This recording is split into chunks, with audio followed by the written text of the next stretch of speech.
Friends, and welcome to another episode of your Bish Therapist podcast. Today is a very special episode that I have been teasing probably for weeks. I am so honored to have a very special guest with me. Kathy Riojas is a Texas native raising 3 children across the lifespan with her husband. Following an autism diagnosis of her youngest child, Kathy traded an almost 15-year career in public education for a new career in mental health. Today, Kathy operates a solo private practice, is a freelance writer for Dallas Moms and Denton County Moms, and operates an Instagram page withlove.cat, where she unapologetically confronts the duality of grief and joy as a parent to a non-speaking autistic boy. Hi, Kathy. Welcome. Thank you so much for being here. I'm excited. Thanks for having me.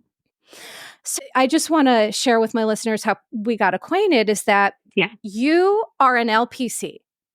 That is correct. You and I have the same credentials, and you are also a Bravo fan. And you are friends with Kristen Gardner, who I just had on my show from Driving Mom Crazy. And so it's so funny because what I was sharing with you privately, I'll tell everyone is that, you know, you and I just kind of had this quick connection, and I just felt like I really enjoyed you. And as we were doing research and talking about this podcast, it became so apparent why. And so I'm just really excited for my folks to hear what you have to say because my first question was let's get into it. With Real Housewives of Orange County, you know, the reason I'm doing all of this is because of what Tamra Judge said or didn't say about ASD and things like that. And so I felt super passionate about it, as did you. And so I just can you share with some listeners in terms of, you know, what housewives you've been into and all of that stuff? Absolutely. I was telling you that my husband and I share that because I think he wears it as a badge of honor. He is not embarrassed to kind of talk about his fascination with the Housewives franchise, but we've been long time, Bravoholics, but kind of like OG. I remember, there being a point in my life where maybe I felt like I had just more time and more energy to kind of devote to kind of some of the franchises. We certainly have our favorites, but kind of like the old versions of the favorites. I feel like besides Beverly Hills, because I feel like Beverly Hills is like rich, like they are super rich.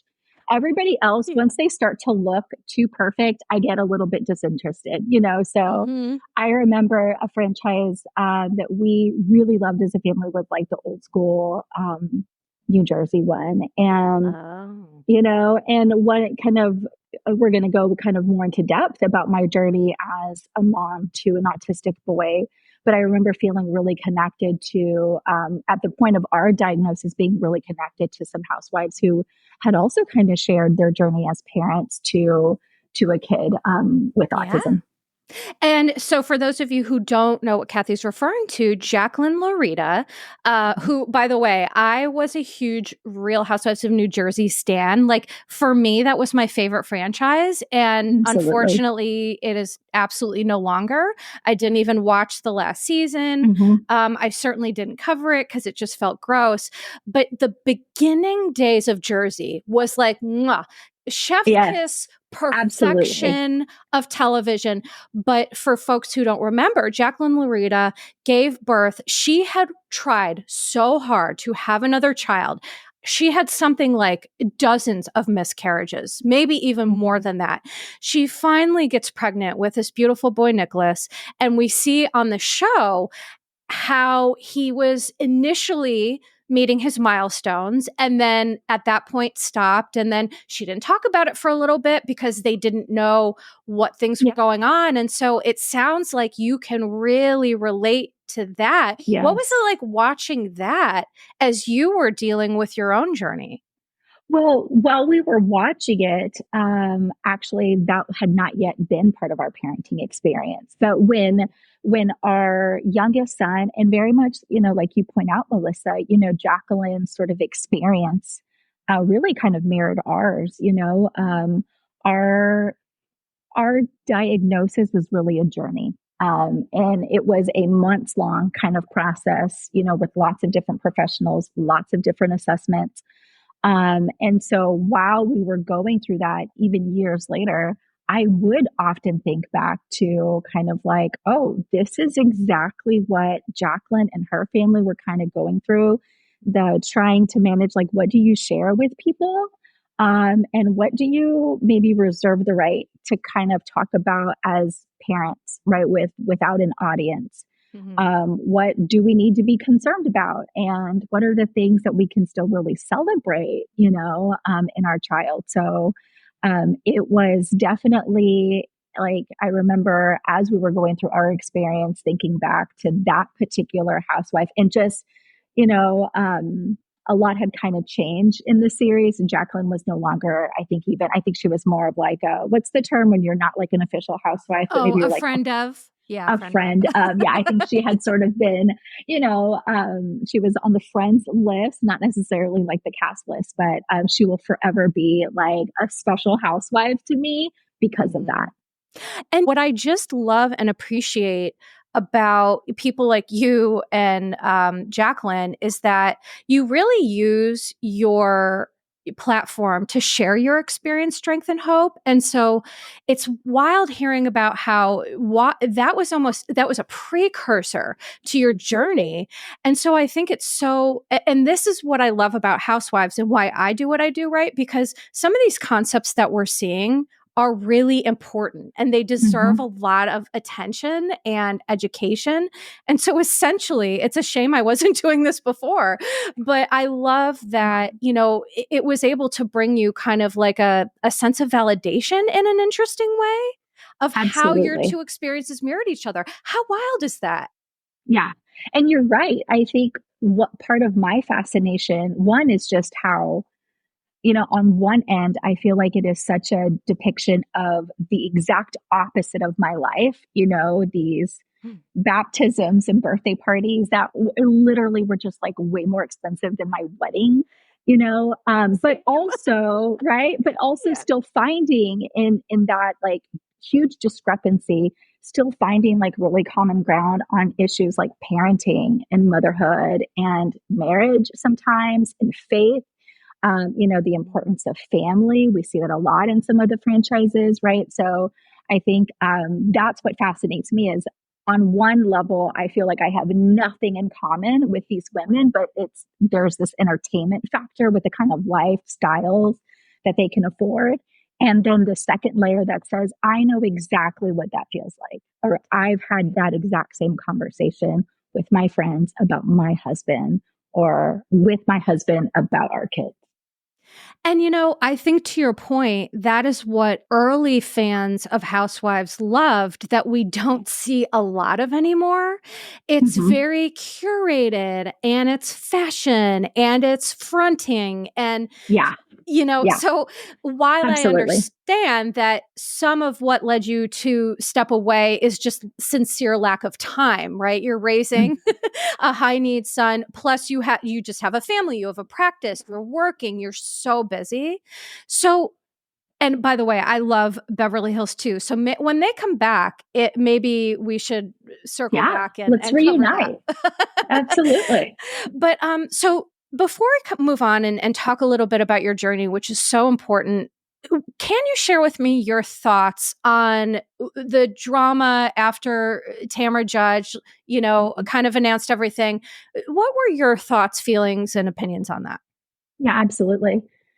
I mean, I think I was really surprised, just like I shared, I haven't really been following a lot of the franchises as closely as I used to kind of back in the day. And so a lot of kind of what I get are like sound bites on social media. And that's exactly how I came across Tamra revealing on a podcast with Teddy, this maybe experience that she had with a mental health provider. And I think I was just really shocked. Tamra's been a long-time housewife, and Mhm. I've, in some ways, really adored some of the things that she shared. And then in some ways, just like every other housewife, I'm like, I just don't see it the same way. Mhm. So it was shocking to me. I think there were some elements that she disclosed in terms of it sounded like maybe she had one visit with a therapist, and then this diagnosis kind of came out of that one conversation. I don't know if that's really the case, to be quite fair to her. But I think shocking for sure. And it really just led me to a place of curiosity, which is where I just naturally go as a person, anyways. But it did make me think, it really sort of like started sort of these thoughts in my head about what is a late adult diagnosis experience like. There are two metrics that I use often in my life. I offer it to my clients for them to consider adopting in their own lives, and that is what is fair and what is reasonable.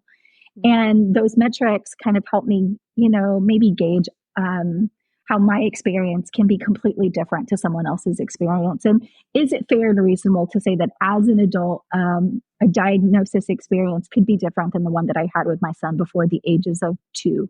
Absolutely. I think it could be different. Sure. And I think that there is a lot of conversation in the autistic community that I'm adjacent to, right? I do not have autism. I am not autistic. I'm raising a son who is autistic and non-speaking. So I feel like I'm adjacent to that community.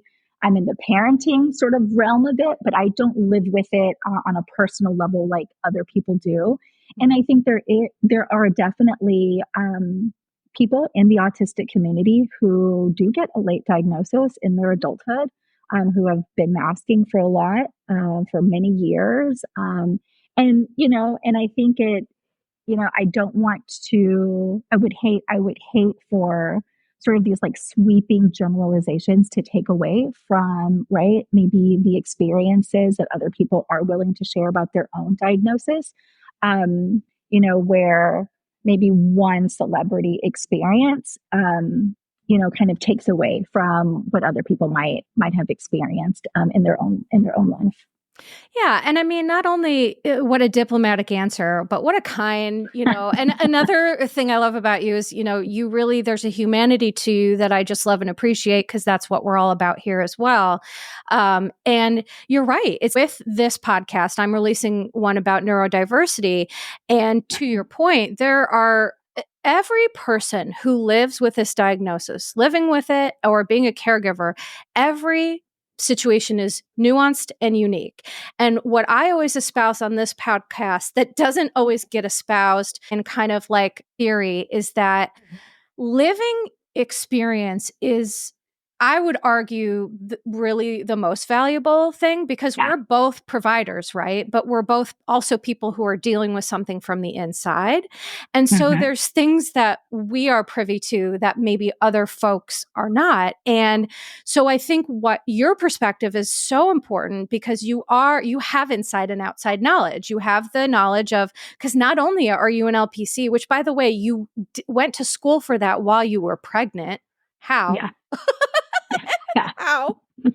You're amazing. How? That is a great question. I remember graduating and being like so pregnant, thinking like, I am so glad this, this is done. This is done. Yeah. Yeah. And before that, you were in, early education and, you had so much experience. And so I like that you point out the fact that an adult's experience is different from a child's. And so I think what we are just here to talk about is that every brain is unique. Even, when I was doing a lot of research on this, identical twins have different brains. And so I just say that over and over to let people know that it's like, sometimes what we're taught about certain things, there's a lived experience that shares or supports, a different view. And that's what I love that you have. So can we get into, the process of getting your child diagnosed? I know it was extremely lengthy, very stressful. Can you share a little bit about some of those pieces of your journey that you think could really be helpful for other folks?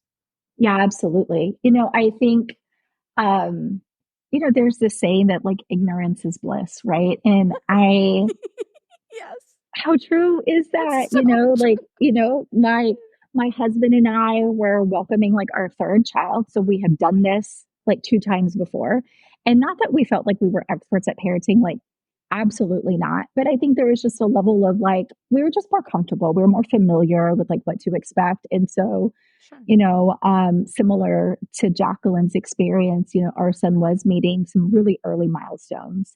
And when I talk about our diagnosis journey, I think some people expect, or they maybe have the story in their head that's like, oh, it was just from one day to the next. We just knew, or there was this one thing that he did that was just like the piece of evidence. And the reality is like, man, that was not our case at all.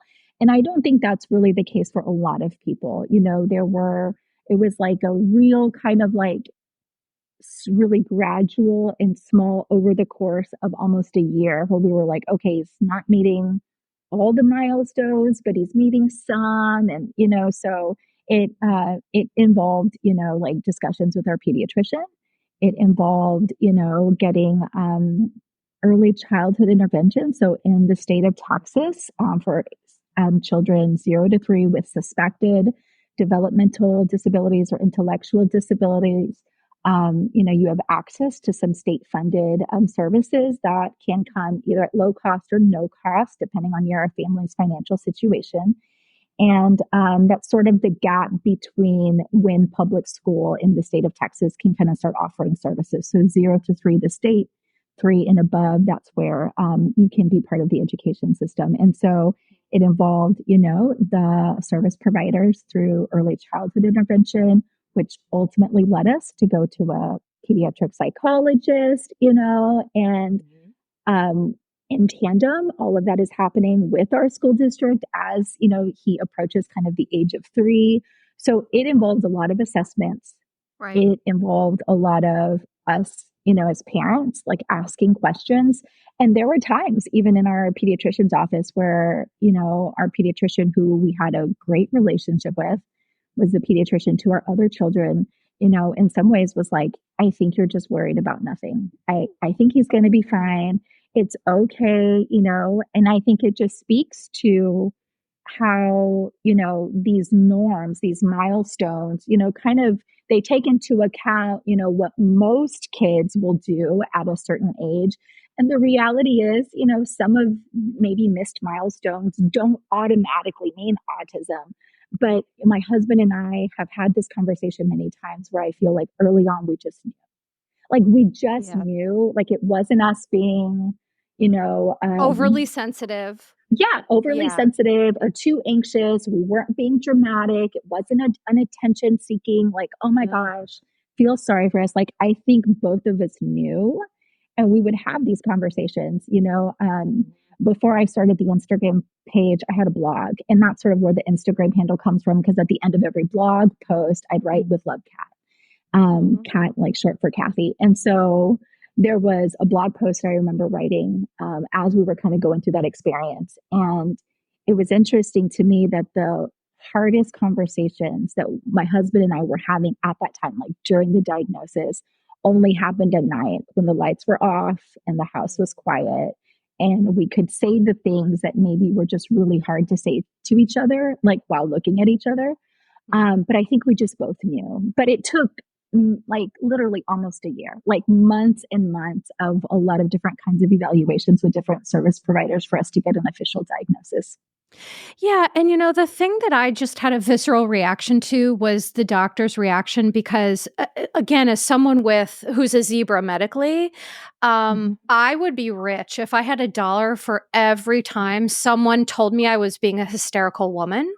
Mhm. And so, and again, to give your provider grace, I understand that if sometimes providers they fall into traps just like regular people in terms of like, well, these are two people who had two neurotypical children. I'm Exactly. sure they're just Mhm. overreaching or overreacting, but what that practitioner was missing is that having two neurotypical children does not mean that every Exactly. child is neurotypical. And so You're my right. visceral reaction was like, it makes me so mad because I've Yeah. had cancer twice, and both times I was told I was being a hypochondriac. And so it's like, Yeah. you in your gut, you and your husband knew, your child. And Mhm. one thing that I really love that you have that I feel like a lot of folks don't in similar situations, both of ours, is that a spouse who is really a partner in it with us, with Absolutely. ASD spectrum with CLL and the type of health issues I have, divorce is very high and very common Mm-hmm. because, and I'd love for you to speak to a little bit, how did that impact your relationship? Because that's Mm-hmm. so hard. I would be lying if I said the diagnosis, didn't impact our family or our marriage at all. Like, and that's just not how it works. It's from a systems perspective, right? Like Mhm. it impacts everybody that is connected. And maybe the more connected you are, maybe the more impacted you feel. And, I remember thinking, and I wrote about this not too long ago, well, probably not too long after the diagnosis, where I think people expected my immediate concern to be about my child. And there was a lot of concerns after the diagnosis became official, where there's just this, what I just referred to as like a weight of heaviness. It's just this heaviness about what is his life going to look like? Yeah. Oh my gosh, we've done parenting before, but we've never done this kind of parenting, Yeah. But honestly, my first true concern was, will we survive this? Because I was so aware um, of how maybe demanding this kind of parenting, was going to be if we were going to do it the way that I felt like we needed to do it. And both of us already come from divorced homes. And so that had kind of just been like a lingering, maybe like pressure point in our Sure. relationship where we were both like, we will not, kind of like cycle through those patterns. But being really aware of like, oh, wow, like, the odds were already stacked against you. And now they just got a little bit bigger. Yeah, and I imagine, one thing I love about you too is just like your total honesty, which I think is so refreshing because it's so real and it's so authentic, to wonder, are we going to survive this as a family unit? Because when a child is born with more needs than anticipated, I like to Mm-hmm. use that term because Yeah, we all have different expectations, right, of children being born and what that means. And so when absolutely. we have a child with needs that is higher than anticipated, it is more than fair to worry about what is going to happen to our family unit, about the other kids, about the relationship with my spouse and my partner. And I imagine that here. So I'll say, my husband and I, we've been together since I was 20 years old. I'm going to be 44. It's been a Mm-hmm. long time. And what I can Mm-hmm. say is that marriage is work. No matter what you got going on, you have to be very intentional. You Yeah. both have to really Right. work hard. And so, is it fair to say what I'm hearing is that you have a partner who you're really in it together as a Mm-hmm. unit? That's kind of what I'm hearing.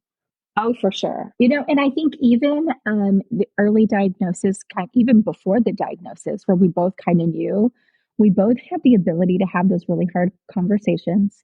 My husband is a great listener. He is incredibly compassionate. He can be really firm in his beliefs. So there's a little bit of rigidity sometimes where I can operate with a lot of flexibility. And so, but I think that we were just really on the same page for the vast majority of this experience, right? And, I think that maybe my background in sort of the mental health field and also just right having that whole like first career in public education too kind of allowed me to I could sit in spaces where he was allowed to have whatever feeling. And I didn't take it personally, right? There was a lot of fear. There was a lot of concern. There's a lot of anxiety. There were some depressive episodes, that we both kind of went through at Sure. different times because of the grief, that I think just giving each other the space to recognize that, yes, we're on this journey together. However, both of us still have our very own individual experiences. And there were some things that I could come to terms to really easily, and things that he just could not. And the opposite is just as true. Things that he was like, this is what this means. And I'm like, no, that is not, I refuse to believe that. I will fight. to prove you wrong. And then the reality is like, oh yeah, okay. Oh, now I see what you're saying. You're right. And I think what has really helped us is honestly like having our own individual therapists. For years we Great. have had our own individual therapists. Same. And yeah, where we kind of have also these other outlets to go to and to process and to vent and to have people challenge, and to remind us of things that are fun that we believe are fundamentally true, so that we don't always need to be that for each other, that, Right. we can kind of maybe when tensions are a little bit too high or the heaviness feels a little bit too much, that, we are not the everything to each other. And that has served us so incredibly well in our almost 20-year marriage. Yes. And listen, so you've been almost married 20 years. We've been together for Mhm. 40,000, whatever that math is. But what I'm hearing is that, which I agree, we both have to do the individual work. And for us, that's also been very successful. And I think that when you're in a partnership, it doesn't matter if it's romantic or friendship or work or Mhm. whatever it is, both parties play a role in the dynamic. And so both Absolutely. parties need to be aware and accountable for that role. And that does take a really fair amount of insight and awareness that, some people are capable of and some people aren't. And Mhm. so I'm hearing that you both worked really hard. It's been really intentional. And I love, to hear you talk about the constant grief process. I want to transition to is you sent me a really amazing infographic about ASD. Mhm. So let me lead in to talk about that a little bit, which is that a lot of what we have been taught as practitioners is in theory great, but in practice not so much.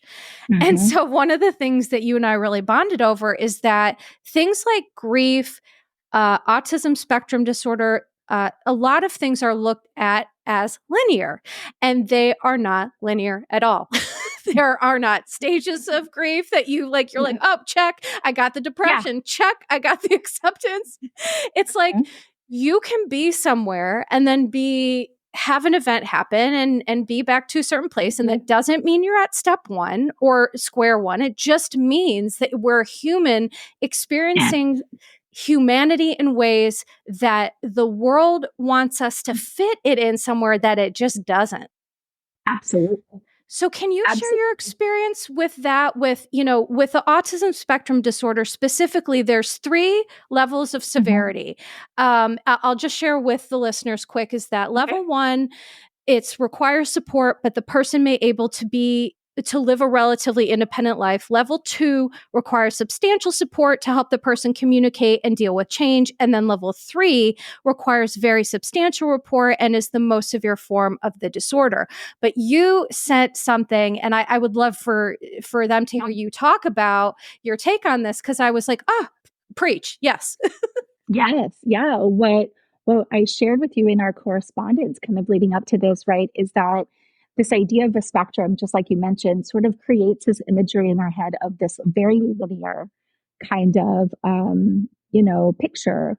And with that linear thinking and with those levels, right, that from a clinical perspective, I think it's sort of designed to kind of help parents just start to formulate and kind of wrap their minds around how much support right now, does this professional deem, is maybe going to be necessary. Mm. However, I think the disadvantage to that language and that imagery is that it perpetuates this myth that a person who maybe is a level 2 or a level 1 or a level 3 requires that much support all of the time, and then that's it, right? And the reality is that what I think the autistic community has been saying for a long time, and those that are adjacent to the autistic community are like, oh yeah, we see it now, is that maybe a much more accurate picture of what the autistic experience is like is really less of a line and more of what is referred to as like a wheel or like a circle. And that there are all of these different components, right, that we can look at individually to say, how much support does this person need when it comes to communication? And how much support does this person need maybe when it comes to changes. And how much support does this person, need when it comes to maybe like, social cues? I mean, and there are so many kind of different components that maybe make up that wheel. Again, probably really specific to the individual.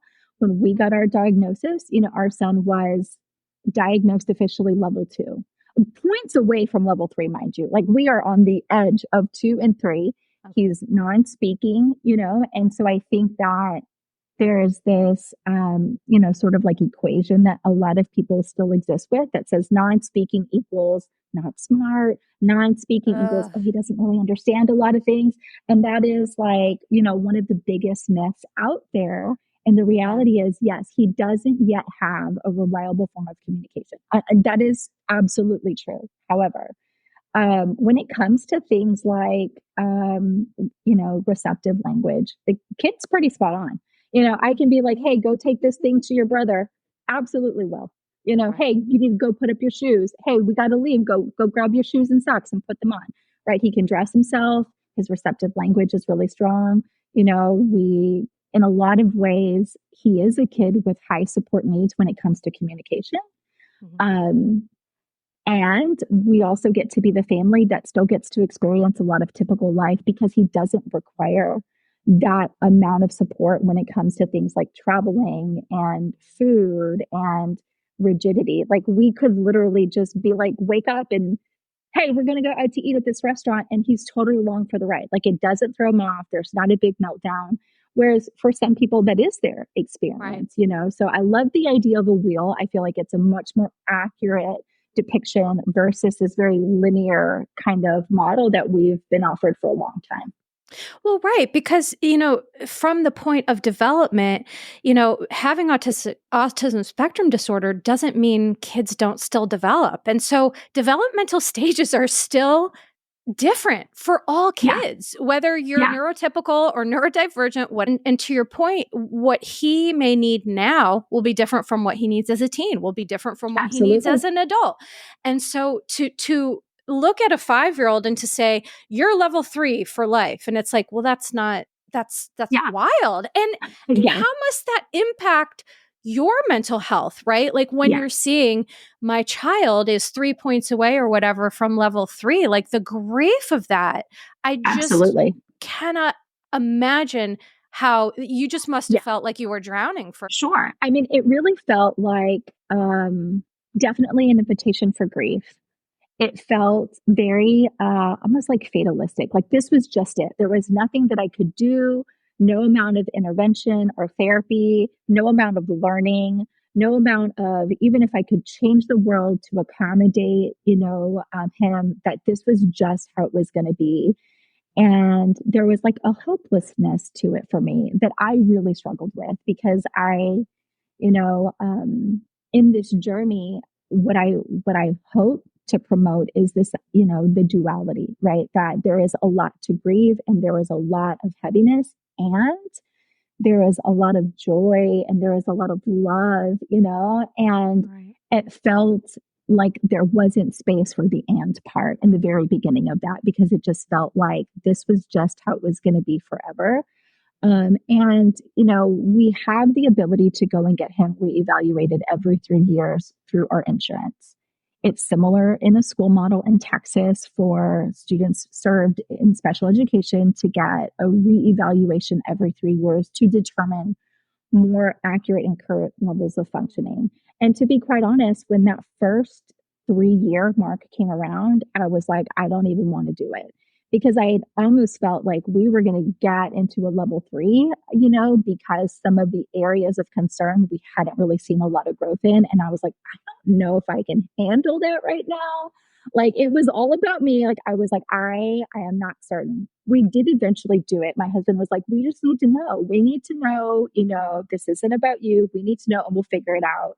And the reality is he still stayed a level 2. We were able to see some areas of growth. Like you're right. Like development is still happening. He's still Right. like a He's really not young exempt. kid. Yeah.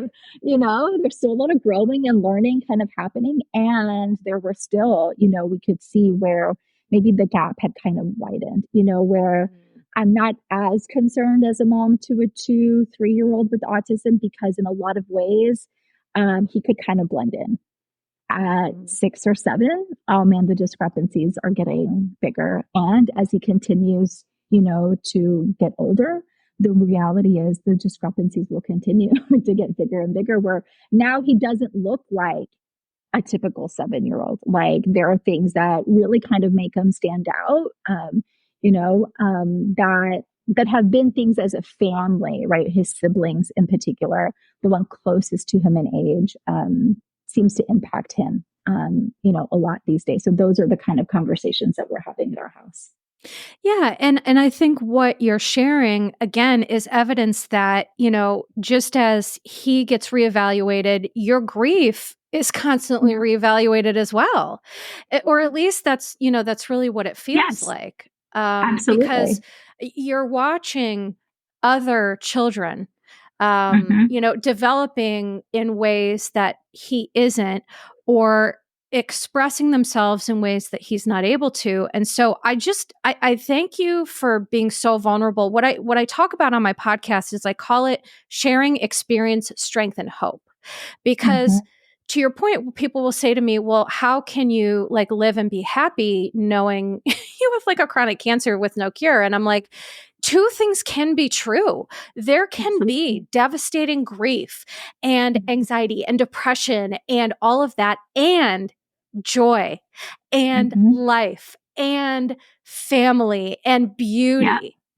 And so Hmm. I think for me, it's so important, to hear you say that, because it and is the real answer. It's not but, it's Absolutely. usually and.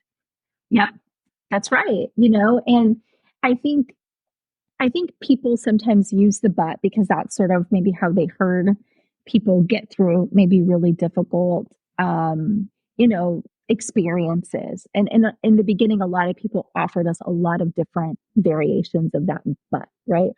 Oh, but,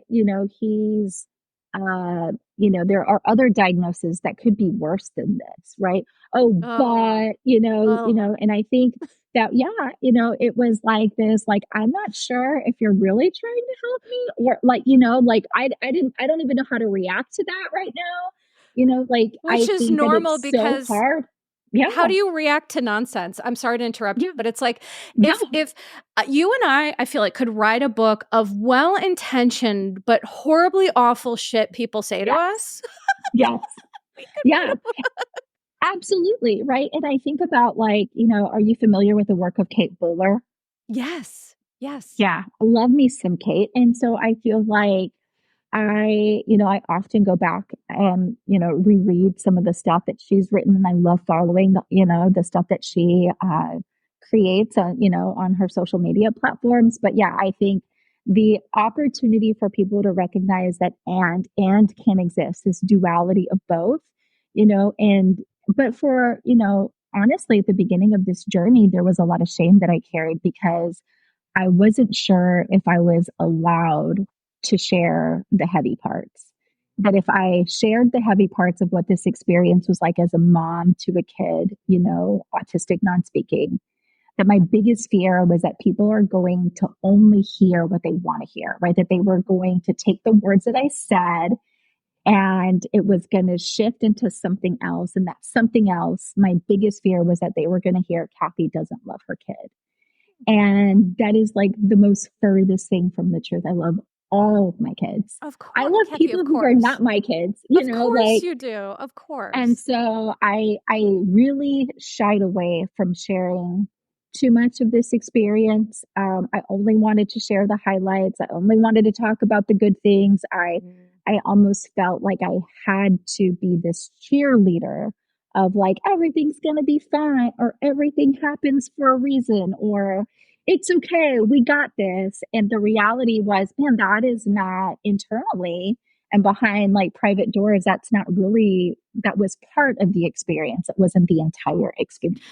But what's so important about what you're saying right now that I have to touch on is the normal reaction. And I hate the word normal, but the typical Yeah. reaction to something like this, which is gaslighting ourselves or feeling Yep. shame for just Yep. human Yeah. emotions. I think what happens when we have tough diagnoses, right? Whether it's a mental health or a physical diagnosis, Hmm. people, in my experience, don't know how to manage that.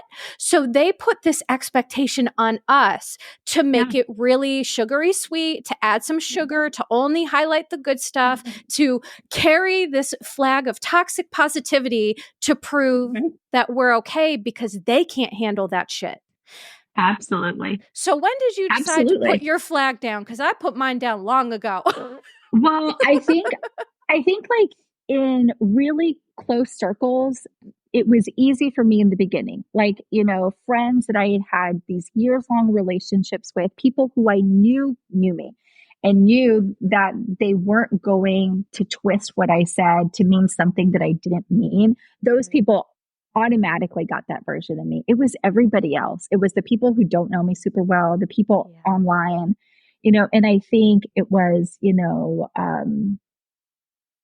probably like 3 years into the journey. We're on about year 5 of the journey, right? And so probably about 2 or 3 years in, where there was like this pressure to talk about it on like National Autism Day or World Autism Day and be like this, like I'm like to create something happy and uplifting and inspirational.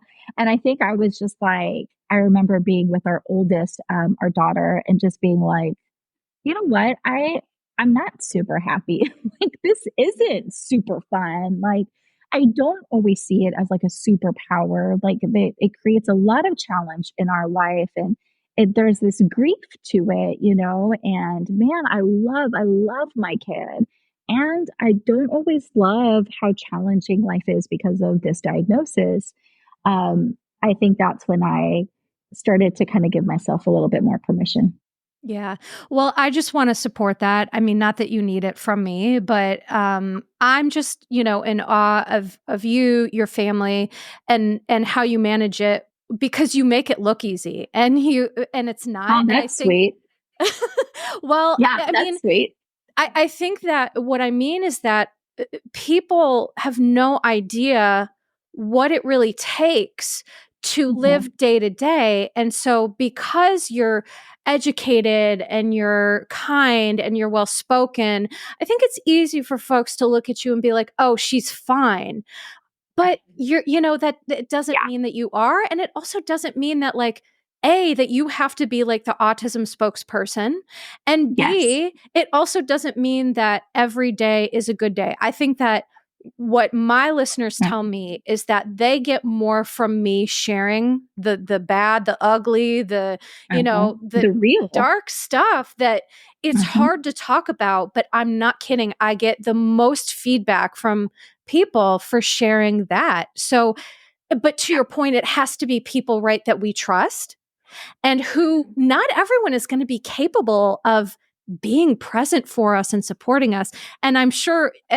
I don't want to assume, but for me, at first I had a lot of cheerleaders, and then as Yeah. it goes along, they really fall by the wayside. Yeah. And Yeah. for me, I'm left with a small but mighty group. And so has that Yeah. kind of been your experience as well? Yeah, I think so. I remember a lot of my processing kind of happens through my writing. And it's a lot of my writing happens in the middle of the night. It happens when I can't fall asleep. It Mhm. happens right after a really emotional experience, right? It's harder for me to write when everything is just like it feels fine, it feels too easy. We don't always, it's not like we live in this land of easy, but there are, seasons in our parenting, in our marriage, in our life where it just feels like less work. Mhm. But my writing really comes out of the throes of, man, when it is super hard. And I feel like maybe I don't have anybody else to talk to. That's where I just flip open the laptop and start writing. And I remember writing about how, looking back, I was drowning. I was literally drowning in my own grief in front of people that loved me and cared for me, and they didn't see it. They didn't see it. And it's not because they're bad people. And it's not because they weren't paying attention to us. And it's not because they didn't love us. They didn't see it because, to your point, it can look like everything is fine.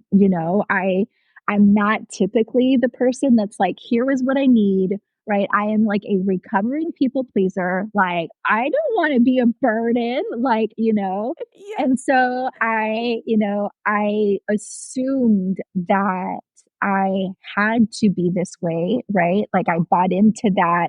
I have to be strong for my family. I have to be strong for my husband, and so I think in the beginning there's less of that now, right? Where Good. if you're going to text me and you don't hear back from me, you just know it's because like life is happening, and like Right. I'll get to it when I get to it. That was sort of the impetus of starting like my own business where I could manage my own schedule. And there are, seasons of this where I'm like, I'm not taking on new clients. I've got more than enough right now. And it's not like a lot, but it's enough for me, where I needed to have more agency in other areas of my life because it can be really demanding. It can be Right. really consuming. Right. So let's talk about your sweet boy. First of all, I love your Instagram page. It is you make these reels that are just so authentic and also hilarious. We also have very similar tastes in music, and so I enjoy that. But really, so one of the reels that you had that got a lot of attention was well, I'd love for you to share about it, but I want to talk Yeah, about your son and how he does express because so much of communication is actually nonverbal. yeah, Interestingly. And so, yeah, like we said, he has feelings and he has yeah. He's a experiences. So, person.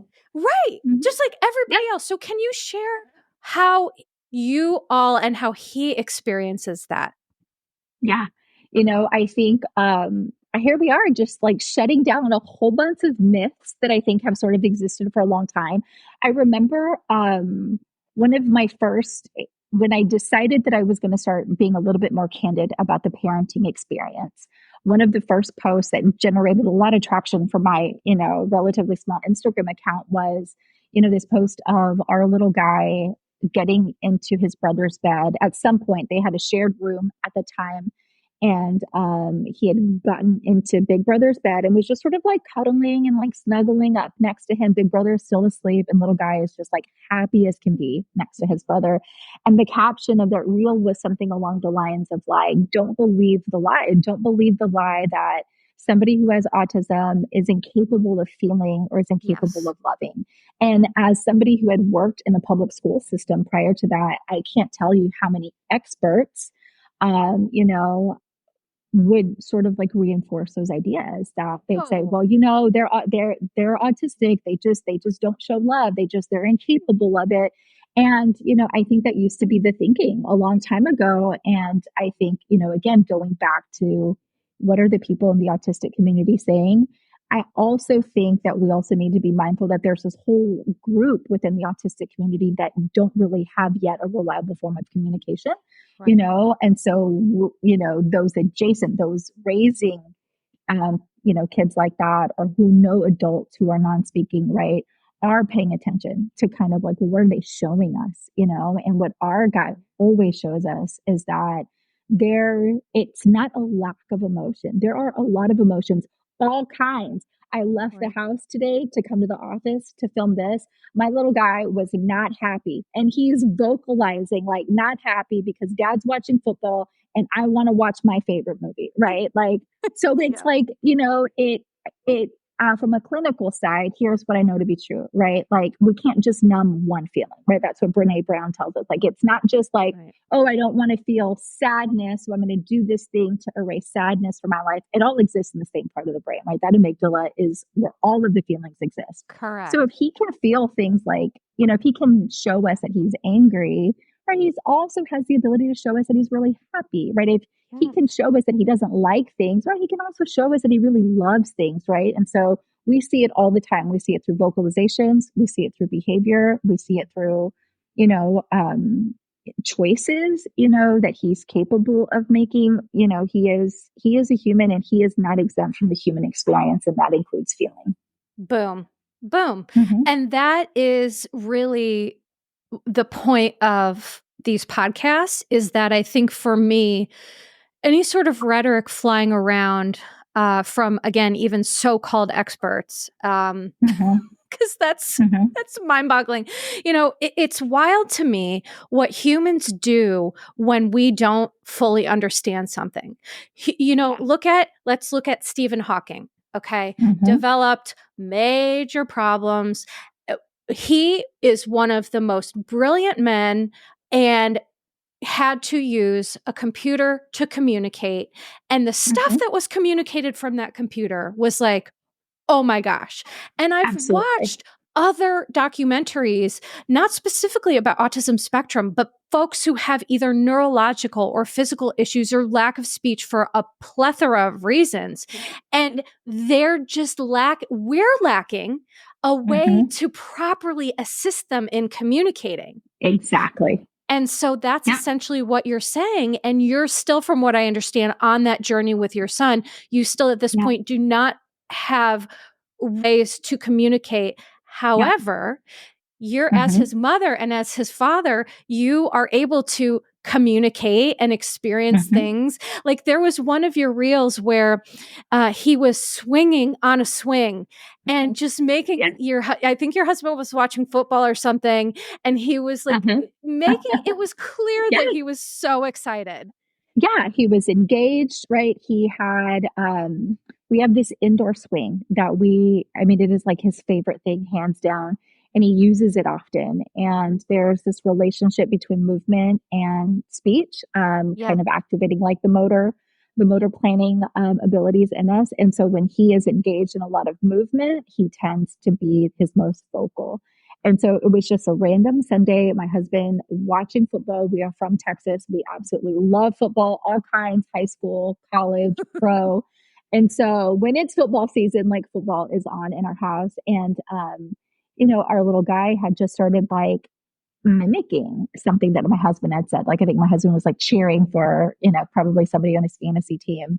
And was like, let's go. And, kind of just um, our son just started mimicking that. And it was just the cutest thing ever, right? It did. That video went like the most viral out of any video. And it was like, it's like a snippet of our life, right? It's just like this one little snapshot of our life, but a lot of people really kind of resonated with it. And then a lot of people were really interested, about the swing, because I guess they hadn't seen something like that before. Yeah, and here's the thing. I've worked in the field with folks on the spectrum. I have never seen that before. And I Mhm. was like, this is genius. It literally, Yeah. first of all, for those of you, go to her Instagram, which is withlove.cat, spelled Kat, because you can see the video. But it kind of goes like on, what would you call that? Above the, Like a door frame. like a door frame, and it's kind of like held up there, and it's Yeah. literally, you could see him swinging, and I'm like, that is genius. Yeah. Because Absolutely. one thing that's so important is that, again, to provide more evidence to support the breadth of emotions these folks feel, is that stimming comes from needing to process and kind of shed emotion, right? And so Yeah. that's not Yeah. the exact right word for it, but it's like, well, kids wouldn't do that if they weren't feeling the emotions to need Yeah. to do that, right? And so, Absolutely. Right. A way to regulate, right? Like there are, exactly. the need for regulation also demonstrates, right, that there is something to regulate, that, there Exactly. is a lot of emotion, that he experiences all of the time, right? And his inability to communicate that verbally, right? And we're still kind of on this communication journey doesn't mean that it's not there, right? Just because he can't Yeah. say, I love you, mom, right? Doesn't mean that he doesn't love me. Like I am a huge believer that, like I said earlier, this human experience includes feeling and he's not exempt from it.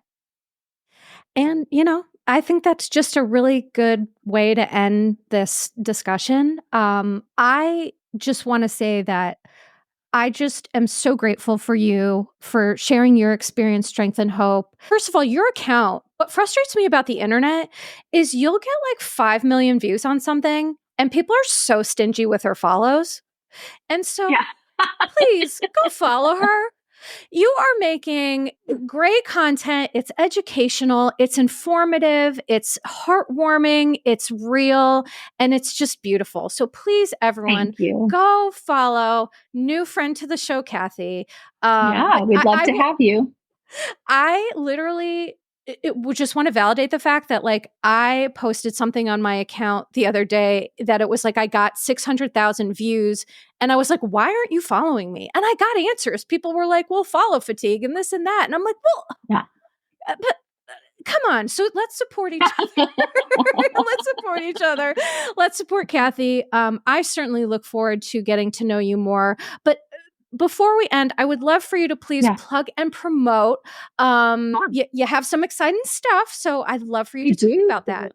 I do, absolutely. So you can find me on Instagram. I am creating, and that's really kind of the platform that I sort of exist on for the most part. I've dabbled a little bit with TikTok. TikTok is like, Oh, it's a I just whole feel like, other animal. yeah, It I really feel like is. I might be a little bit too old for TikTok. And that's okay. I love to watch some of this stuff on TikTok, but Instagram is certainly where I feel like I live a lot of my social media life on with Love Cat or with Love.cat. And, you know, my content is really geared towards, right, the duality of parenting a kid that's like my kid, right, whether it's high support needs, you know, and that could mean lots of things, right? Certainly parts of, you know, the ASD spectrum, but also like, right, disability parenting, medically complex parenting. Like there's a whole realm of parenting that unless you are doing it, you might not even know that it exists, you know? Sure. And so it's sort of like this club that we all belong to that maybe we didn't want to belong to, but here we are, you know, and Yeah. we're going to get through it together kind of a Mhm. thing. So the content is, it's a mix of being pretty serious and like talking about things like, what does employment look like for autistic adults? You know, what about long-term planning? What happens when I die? Who's going to Yeah. take care of my adult child, you know, who might still require a lot of support, mixed in with some really just silly things of, you know, kind of adding an element of humor to this experience that has helped me cope in some ways, you know, really kind of silly things. So I hope that you come join us. Some things that I'm working on right now, I'm in the process of writing a grief journal that I think is kind of really specific to this kind of mothering, you know. There's this term forever mom that I think a lot of people can resonate with. It's used in different contexts. The context that I'm using it in is, right, this idea that my husband and I might never be empty nesters. We will Right. always be caring for our child. And, you know, and so this idea of, oh, parenting right now, and then, you know, my husband and I will have this ability to just focus on ourselves. That is not our reality. And so this grief journal is designed to really talk to like the caregivers, the moms and the dads of children who will just always require some level of support from them. And I hope that it's interactive. So that will come out in 2025, working on it right now. And I'm really excited about it. I'm also very excited, and I told you this and I meant it. I will happily promote the heck out of it because I think that people, the people that listen to this show, they're survivors. They're thriver survivors. People have been through the ringer and who look to people like you and I to share experience, strength, and hope, and to really, someone who understands things from the inside and from the outside. I think that's really invaluable. And so thank you so much for, A, just talking about your experience. B, I'm super excited about the grief book. And I know I'm not a parent to, a child on the spectrum. I'm not a parent at all, but I will certainly be purchasing one because perhaps it also Oh, could help thank me you. with my Yeah. stuff. Yeah. Because Yeah. grief, it's like grief is grief. Yeah. It's not like there's grief That's right. buckets. Yeah. So, when you Hmm. experience like a long term grief with one thing, it makes you very sensitive to grief in other ways with other things. Absolutely. And so, just wanted to say that. But thank you Yeah. so much, Kathy, for being here. I do hope that you'll come back. And this has just been a real pleasure. I had a lot of fun. Thanks so much for having me, Melissa. So, friends, please check Kathy out. Again, her Instagram is with Love Cat or with Love.cat. Please don't forget to follow and give a 5-star review to Your Bish Therapist. And as I always say, please take care of yourselves and each other. And ta ta for now. Disclaimer. Posts are not intended to diagnose, treat, or provide medical advice. Your Abish therapist is for entertainment and informational purposes only. The podcast, my opinions, and posts are my own and not associated with past or present employers, any organizations, Bravo TV, Greyheart Productions, or any other television network. The information in YBT podcast and on its social media is provided for general informational purposes only and is not intended to diagnose or treat. Please do not act or refrain from acting based on anything you read, see, or hear on YBT podcast or associated social media. Communicating with YBT via email and or social media does not form a therapeutic alliance. Melissa, operator of YBT, is unable to provide any therapeutic advice, treatment, or feedback.